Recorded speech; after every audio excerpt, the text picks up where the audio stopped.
Hi, welcome to this week's Wisdom Wednesday. Hi everybody, Mamit Chowdhury from Optimum Performance Solutions. Welcome back to a very special Wisdom Wednesday. Now I know you've seen me with Dr. Demartini, my teacher and mentor, do Wisdom Wednesdays before, but this time something very special. Not only is he just Dr. John Demartini, he has been recently awarded by the International Achievement of Top Professionals 2 awards. And first of all, Dr. Demartini, I'd love to congratulate you on that. Lifetime Achievement for Contribution and Dedication to Human Behaviour and #1 Human Behaviour Specialist. A huge congratulations to you for reaching this milestone and leaving this legacy for every one of us who are your students and everybody else for your contribution to us. Thank you so much. Thank you. I wasn't expecting that, and I was very grateful to receive that. I was they had it in the marquee at Times Square. They announced it at Times Square. I was quite amazed by that. Yeah, it was very, very inspiring to see it. We saw that, we saw the banner up as well. And, being a student of yours for over 12, 13 years now, is very inspiring to see you actually get that. So congratulations once again. So thank you for joining me virtually to do this Wisdom Wednesday virtually now. I'd love for you to share. I did a Wisdom Wednesday just last week around how we judge people through a narrow mind and labeling them good or bad based on whether they support or challenge our hierarchy of values, priorities. And I'd love for you to share, because on the back of that, I got a question of, are they good and bad people then? And if there isn't, how do we deal with society's labels on people like Hitler or Gandhi or Mother Teresa, who these people have been labeled good and bad? So I know I've used the Demartini method to deal with such things. I'd love for you to share a little bit about how we can actually use the method to deal with those, to break through such labels. Can I share a story that might help? Absolutely. I was mediating over a year ago a conflict between Palestinian and Israeli leaders. And I was in South Africa at the time. And there was an Israeli leader there who asked me, Dr. Demartini, do you believe in absolute evil? And I said, no. He says, well, I do. And I said, is it possible that that's the reason why you spent 14 years trying to mediate a conflict that's not gone anywhere? She was a little bit offended by that, the woman. And I said, because if you have a black and white thinking and you see only one side, it's not easy to negotiate or communicate or relate to another individual that you're perceiving with the opposite side. Position creates an opposition. And I said, so do you know who this individual is that you're talking about? She says, I do. And they were in the room across the table. But she wouldn't look at that individual. Mm-hmm. But you could feel the tension. If you would have held a knife in the room, you could have feel it just sit there.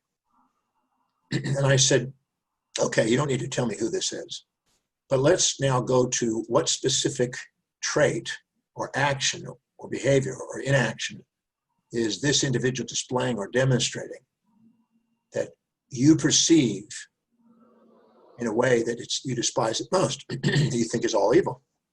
And this question is specifically from the Demartini method. Yes. And I said, so what is that? And she said, inflexible, rigid, and intolerant. And I was trying to keep a straight face because I'm thinking if she can't see her own behavior at this moment. I said, okay, write that down. I made her write it on the form.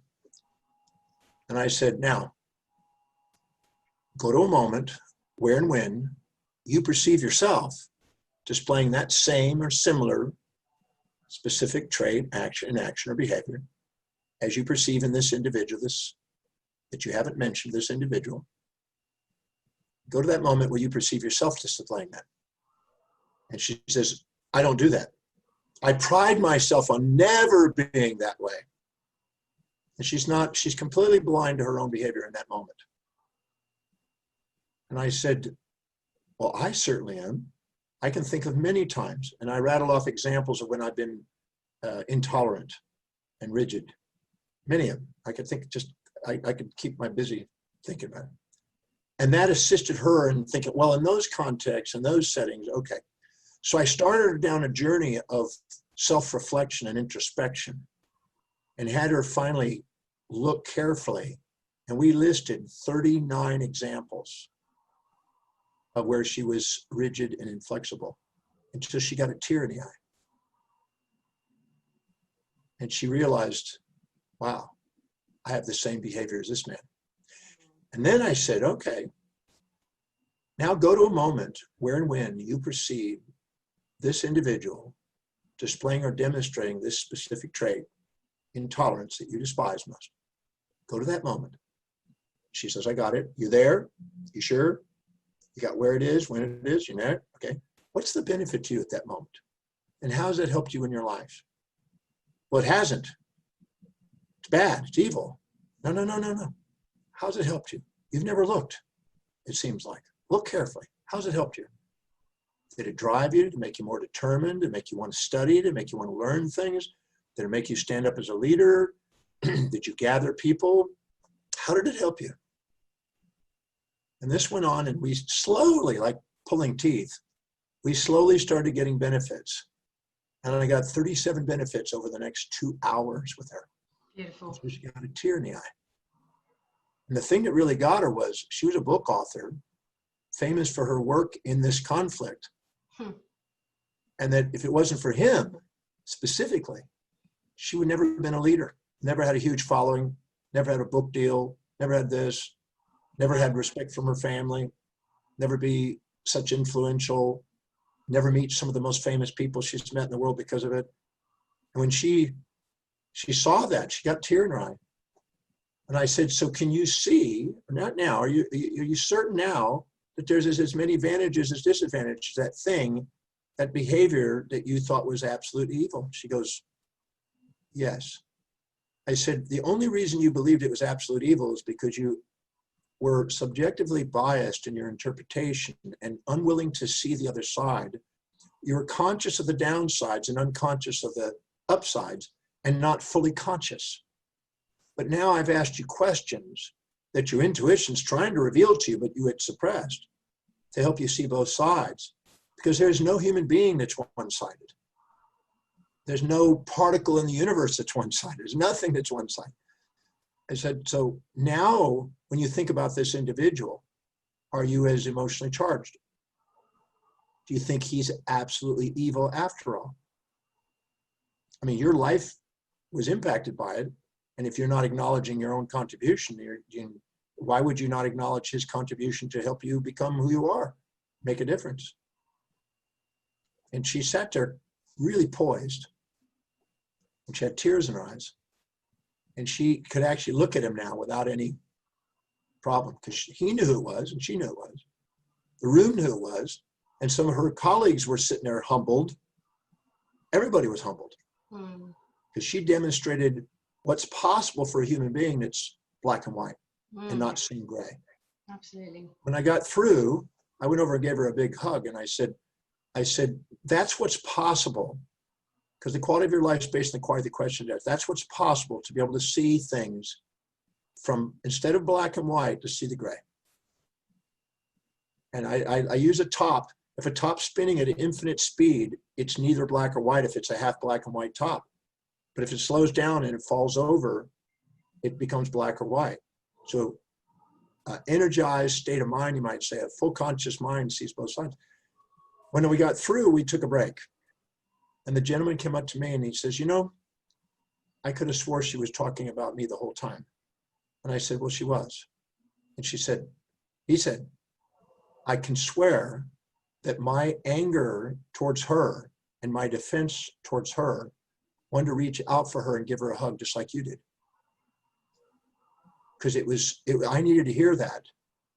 And because it was just amazing. I'm less angry at her and she's less angry at me because of those questions. And I'm now seeing another side of her that I've been unwilling to see. And I think she sees another side of me and willing to see. And right now, there's a yearning to want a dialogue and meet this person and know who this person is, because I haven't known him. I've been knowing who I've been assuming they are. But if I walked up to you and I said, you're always nice, never mean, always kind, never cruel, always positive, never negative, always giving, never taking, everything else, you would have a internal thermostat, psychostat that says, no, I'm not one-sided. And if I said you're only mean, never nice, always cruel, never kind, your thermostat would go off, go, no, your intuition would say, no, I'm not one-sided. But if I said, sometimes you're nice, sometimes you're mean, sometimes you're kind, sometimes you're cruel, sometimes you're generous, sometimes you're stingy, you would immediately go, yes. So when we label people good or bad, it really means that we haven't taken the time to look deeper. And I want to say one last thing if I have. I know I'm running over, but yes, sure. Abe Lincoln was speaking. He was the president of America one time. He was speaking at a big function. Imagine this big ballroom, banqueted ballroom with just big round tables with 10 people at a table, all hundreds of them. And he's the speaker. They introduced the President of the United States. And he starts his speech by pointing his finger at somebody in the room. And all of a sudden he goes, I don't like this man. In fact, I despise this man. And the whole room is startled by his opening. And so the room divides up like politicians do. And half of them are taking his side and go, well, he must be a scoundrel. Yeah. And they start seeing his scoundrel side. And they start moving back from him. And the other ones are with a face grimace like, what? I know this man. He's a fine man. How could he say such a thing? And so a balance of supporters and challengers gathered around the man in the room. And the whole room is in now tense. Why? What has he done? And then Abe finishes this statement. He waited for everybody to divide up. And then he says, and it just goes to show that I don't know this man. For when I get to know him, I'm certain I will love this man. Beautiful. And then the whole room all of a sudden went, oh. And then they looked at their own reflection and how easily it was they were swayed by a bias instead of seeing things objectively from their heart. Yes, absolutely. So to answer your question, I don't believe there's good or bad people.